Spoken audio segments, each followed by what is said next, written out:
Well, Donald Trump is preparing for his presidential transition following a definitive win in the US election. To break it all down, I'm joined by University of Washington Associate Professor and co-host of the Foreign Affairs podcast American Prestige, Daniel Bessner. Daniel, thanks so much for your time this afternoon. Another 4 years of Trump in the White House to come. What do you predict will be the biggest differences between what we saw in his first term and the upcoming 4 years? It's very difficult to know at this time because it really depends on who he actually appoints and who he surrounds himself with. The first term was defined, I would say, by beginning choices that were relatively radical, people like Michael Flynn, people like Steve Bannon, but relatively quickly, the traditional Republican power structure and the traditional Republican bureaucracy essentially took over, so that they effectively pegged in Trump. Now, the question is he going to be more radical in his second term? Does he have more experience as an executive, which he certainly does, than he did at the beginning of his first term, which would allow him to essentially pursue his rhetorically radical policies? Personally, I have my doubts. I think the bureaucracy in state is quite strong, and they have their own interests, and they're connected to, but also separate than the executive. But of course, anything could happen. And we saw just in a story a little bit earlier, there's wildfires raging and threatening parts of the US at the moment. We know Trump's stance on climate change. Will his stance change the way that other countries tackle climate change or their emissions targets at all? Will that have an influence on other countries? It almost certainly will, and I think, just to be fair, it's also true to say that the Democratic Party did not exactly pursue radical climate change policies. The United States just hasn't done anything that is close to necessary in order to arrest climate change. So it seems like in this country, at least, we've just decided to put the pedal to the metal and go straight into the brick wall of climate change. And I presume that that will be relatively similar under Trump as well. And the fact that the United States is likely to not do much about climate change leads to two potential outcomes. First, people just say, forget it, we're also not going to do much about climate change.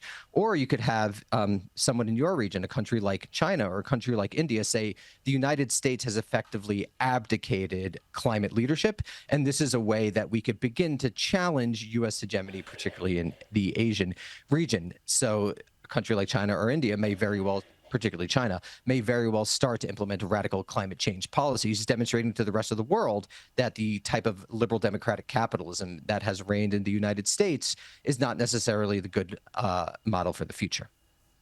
And now, one of the big points that Trump ran on was that he said he would end the wars in Ukraine and the Middle East. This is no doubt something that the world will be watching very closely as he comes into office. He has previously said he could do it in a day. Do you think this is something that everyone will be paying very, very close attention to? And how likely is it that Trump could be able to influence those wars? So in terms of people paying close attention to them, unfortunately, as your viewers may or may not know, foreign policy is not an issue that many Americans pay that much attention to, which is ironic because the United States is, of course, the global leader, or global empire, as some might prefer. So that means the executive really does have a lot of maneuver room in terms of foreign relations. Support for the war in Ukraine has been slowly dwindling in this country over the past several years. The war, as many critics have of it from the beginning have argued, has basically declined into a stalemate. So when there's less movement and the fact that the United States is experiencing severe economic problems, there's less willingness to spend a lot of money on arms abroad. This is one of the messages that Trump has been trumpeting since 2015, and it's a very popular message within this country. So I imagine vis-a-vis Ukraine, there's going to be a drawdown, the speed of which is difficult to know. It depends who he appoints as Secretary of Defense, Secretary of State, and what's actually going on in the world. In terms of Israel, it's very interesting because there does seem to be broad American support for an arms embargo. And this is something that crosses the left-right political spectrum. It's not a very popular war because you could see on social media the many pictures of the IDF basically destroying Gaza. So it's not especially popular. Nevertheless, Benjamin Netanyahu has been basically since Trump came to office, but even before with Obama, aligning himself very consciously with the Republican Party. This was initially controversial within Israel itself. The idea was that every Israeli prime minister needed to associate with whoever American president, whatever party they were from. But Netanyahu made the strategic choice to associate with the Republicans, and his strategic choice has paid off. So the real question is, to what degree does Trump give Netanyahu a free hand? What does Netanyahu want? Do they do the Israeli government, do they want to occupy Gaza? Do they want to annex more of the West Bank? So I think it's something to pay close attention to, and particularly the degree to which Trump allows Netanyahu to act with a free hand, and then really to see when Netanyahu is able to totally act with a free hand, has the blessing of the American president, what does Israel actually do? What do they actually want? Do they actually want occupation and whatnot?